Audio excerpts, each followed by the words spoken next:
transportation supply chain journalist extraordinaire, umpire, and raconteur of movies like The Verdict. It's our good friend Dan Ronan arrives on the scene. Don't look at your computer. Talk to him, Dave. Talk to him. Good morning, Dan. How you doing? I'm good, Dan. Welcome aboard. Hey, how you guys doing? Doing great. Great to talk to you on this. I think I'm already wearing platform out. We need a new term here. We're multiple platforms now. Yeah. How was your 4th, Dan? I spent it working. I spent basically 3 days doing traffic and weather together on the 8th. That was it. Well, weather is one of the things that you certainly want to talk about here this morning.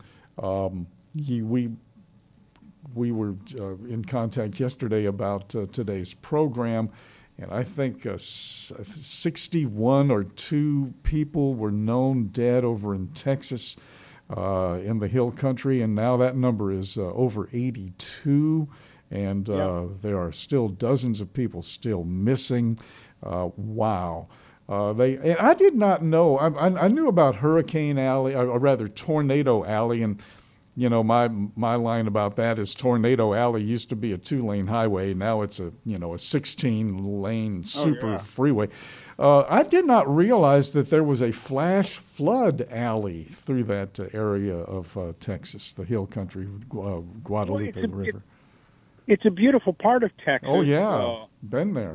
Northwest of San Antonio, that area between San Antonio to Austin, and out to the part of the western part of the state, which is where the oil and gas industry makes so much of our natural resources in terms of using for oil and gas. But here we have this river that was basically pretty dry at the time of the flooding Thursday night into Friday, pretty dry. And they had what they say was 4 or 5 months worth of rain in a period of 45 minutes, just an extraordinary amount of rain along this river. And of course, Camp Mystic, a well-known summer camp on the banks of the river. And now you've got, 27 children and camp counselors dead, and maybe as many as 100 people when all of this is all tidied up, 100 deaths and countless injuries. It's just a terrible human tragedy. Unbelievable. And, of course, now the blame game is being thrown all over the place, just wildly now. And we go back to the fact that in the year 2025, there was no – if this area was a known danger area in terms of flash flooding, should there have been some type of warning system like, tornado warning sirens and things. So that's going to be one that's going to be wrangled through now for the next several months. Well, it is. And that's, again, so many times when we've covered these type of events, whether it be tornadoes or flooding or whatever the case may be, in this case, this started at 2 o'clock in the morning. This started, 1:30 in the morning with the heavy rains, and then continued raining for several hours. 1:30, 2 o'clock in the morning, most people are asleep. Most people are in bed. Are they in a condition where in the middle of the night you can evacuate a camp with several hundred children and counselors and get them out of harm's way, on county country roads, 1 o'clock, 2 o'clock in the morning? Is that feasible? I don't know the answer to that. And you're right, there is a lot of finger pointing and a lot of concerns about the fact that, was the weather service in Austin, was the weather service in San Antonio up to full staff? Did they have the right amount of people on duty on the overnight shift? Did they know that this was coming? These are all questions that are going to be raised, and hopefully there'll be some answers that we can get to at least bring some, not closure, but at least get some answers to these folks that have lost loved ones, because the enormity of the tragedy is just so high. And I think I'm going to draw a parallel. Again, it's the overnight shift. And, a couple of months ago here in D.C., back on the 29th of January, we had a horrific plane crash on the Potomac River in which killed 67 people. And we have since learned out that the they didn't have adequate staffing at that time of the day. They had dropped down to the overnight staffing about an hour earlier than they should. Did they have adequate staffing in Austin and San Antonio at the National Weather Service on this night? We don't know, but these are going to be questions that are going to be asked, and I'm sure that the county officials in Kerrville and likely the governor of Texas and others will be looking into, because it's just a horrible, horrible tragedy. The thing I wanted to ask you, Dan, on an expertise level, is to kind of let our listeners know, in order to be a reporter in this kind of situation, in order to cover this kind of event, what kind of work do you have to do to kind of get a full picture? I mean, of course, you have your sources and all that, but what does it take for a reporter, anybody covering the news, to actually go into this environment and figure out how to tell this story without being sensational, while at the same time not underplaying what has happened? Well, you can't underplay it. I mean, just the enormity, the pictures from a television standpoint, the cars, the people being rescued by helicopters out of trees. It's amazing that that they're pulling folks who are stuck on tree branches, and they're rescuing them, or they were rescuing them with helicopters to try and save their lives. It's amazing.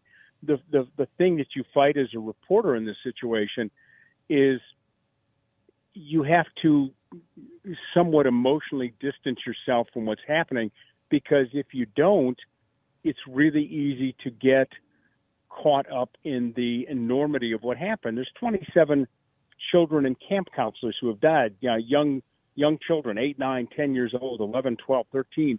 A terrible loss of life. Camp counselors who, devote their lives to try and, raising, nice young children and getting them into adulthood as good young adults. So it's hard not to get caught up in the enormity of it. But as someone who is a professional reporter, and I've watched a friend of mine, Ed Lavandera from CNN, who's been doing just splendid work. He's been great the last couple of days. He's been great. He's a fabulous reporter and a wonderful journalist. But I'm sure there is a period of enormity, of sadness that you feel when you go back to the hotel room after you pulled a 12 or 16-hour shift, and you look back at what you've done, and you just feel overwhelmingly sad, and you're in a state of almost traumatic shock of like the first responders, like the firefighters, like the Coast Guard, the paramedics, the Texas Navy, the cops, everybody who's trying to save these people and find some of these folks alive. One of the things that we always look at too are numbers, and that kind of puts things in perspective. And I did not realize this, but last year, 145 people in the U.S. died in flash floods. 145 people. On average, over the last 30 years, we have lost 127 lives every year in floods. And they happen here and there in twos and threes, not like this. But floods are much more dangerous than we give them credit for. When you get a tornado warning, it's like, oh boy, that's dangerous. You get a hurricane warning, you start filling up the car and you leave town. Yeah. People don't tend to take flooding as seriously. You're talking to somebody, by the way, guys. I was actually under a bypass in the city of New Orleans when a rain event occurred, and the water actually got to the midpoint of my car. And I turned to my friend and I said, "Get the windows down now. I don't care how much water comes in here. We are not going to be these guys." Mm-hmm. And it suddenly dawns on you in those moments. My aunt actually had to be saved from under a bypass by a passerby who actually slammed on his brakes and dove into the water, smashed her window, and pulled her out to safety. They happen so quickly. There's no way of being prepared for them other than knowing when the rains begin at certain times in certain communities. You have to kind of buckle down and not go where there is any chance of getting caught in that, right? Which means what happened to those girls only could have been prevented, if at all, if in fact there had been an understanding of the situation before it happened, right? Yeah. And again, we're looking at something that happened in the middle of the night, 2 o'clock in the morning, 1:32, 3, 4 o'clock in the morning. They say that river came up so quickly. They say that river gained 26 feet in 45 minutes. I mean, that's 2.5 stories. That's that's 2.5, almost 3 stories of water rushing down that, what was basically a dry creek over the period of less than an hour. It's pretty phenomenal when you think about it. But you're right.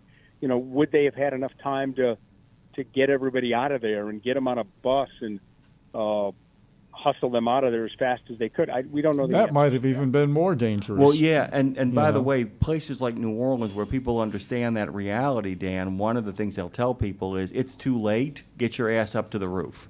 That there are people who actually, when communities really understand that, maybe the best route would have been to somehow get the girls up rather than get the girls out at that point. Because at that point, it's too late. Once the rain starts coming down, it's almost too late, as Dave said. Those cabins were actually blown away. Washed away themselves. Exactly. Well, it's like a small tsunami, and it's like that's kind of what it's like. It's like a small tsunami in a very isolated area, and you're right. Maybe the best course of action would have been climb up on the roof and hope the water line doesn't get to the top of the roof of the building. Who knows? Yeah. I can tell you right now there are a lot of New Orleanians who became friends with trees during Katrina. I'm not kidding about that. There's a lot of people. I had a friend of mine. He's since passed, but he was an older fella, and he went to the attic of his house and then had them cut a hole in his roof to get him out of his house. And he kept his old landline, and that's how he stayed in touch with folks, was on his landline. He said, I'm in the roof. I'm in the ceiling.